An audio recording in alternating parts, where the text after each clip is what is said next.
meninas, tudo bem com vocês? Tudo bom. Tudo bem, pessoal. Tudo bem, Cris? E você, Neuza? Tudo bem? Também, friozinho aqui em São Paulo. E aí na terrinha de vocês? Curitiba tá um gelo.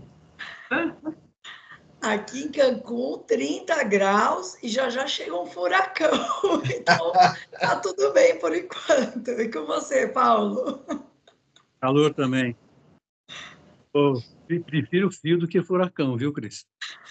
Também. Não, furacão aqui somos nós, né? Adorei.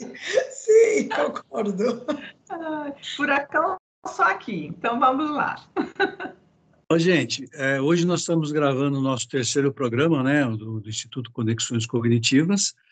Para quem ainda não nos conhece, o Instituto Conexões Cognitivas é um instituto que foi criado por supervisores de TCC, com o intuito da prática da boa TCC, com o intuito de ensinar a boa TCC.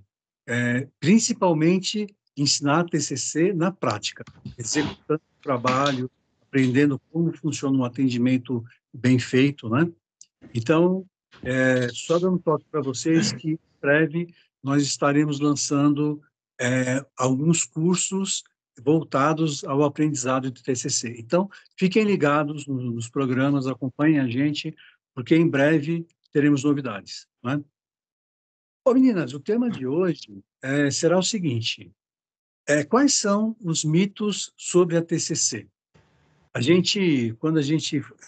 Eu, pelo menos, quando eu comecei a aprender TCC, eu ouvia muitas histórias em relação ao aprendizado, à prática de TCC, né? E uma coisa que para ser sincero, eu me apeguei um pouco, foi sobre o primeiro mito que eu vou falar, que a TCC não considera o passado.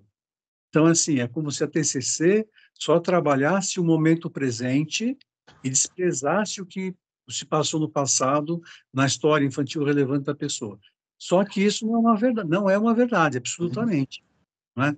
Vocês sabem disso, né? Porque, inclusive, uma das primeiras coisas que a gente faz na entrevista de avaliação inicial é a gente investigar a infância da pessoa, porque a infância da pessoa é extremamente relevante para que a gente consiga identificar quais são as crenças centrais que determinam determinados pensamentos automáticos, que determinam os comportamentos, e principalmente as emoções, né? O que determina pensamentos automáticos que geram emoções disfuncionais?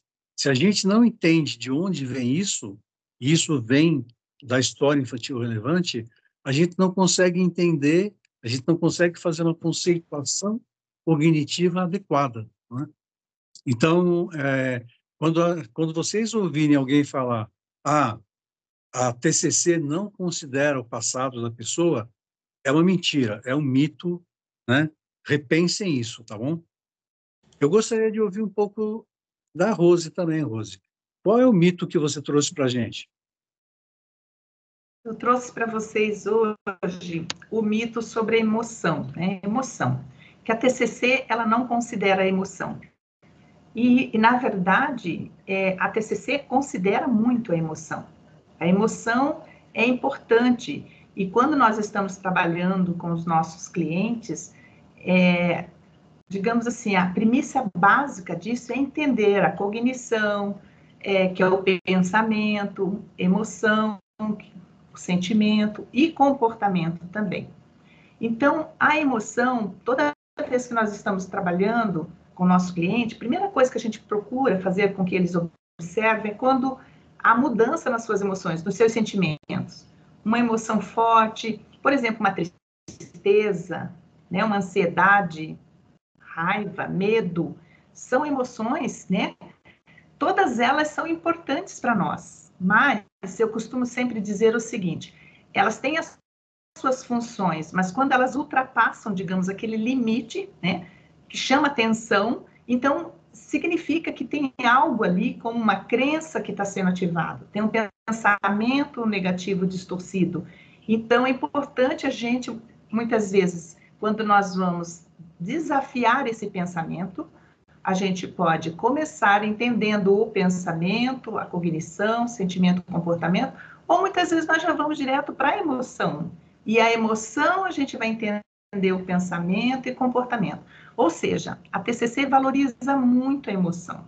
É muito importante essa questão da emoção. Então, é um mito achar que a TCC não valoriza a emoção. Certo?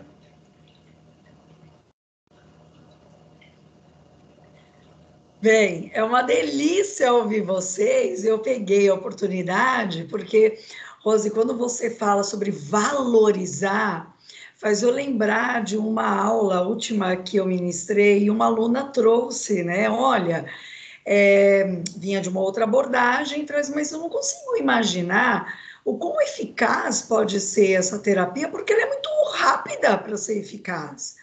E isso, assim como vocês trouxeram, eu fico pensando, puxa, isso não só é um mito, mas como é uma mentira, uma fake news que criaram, né? Por quê?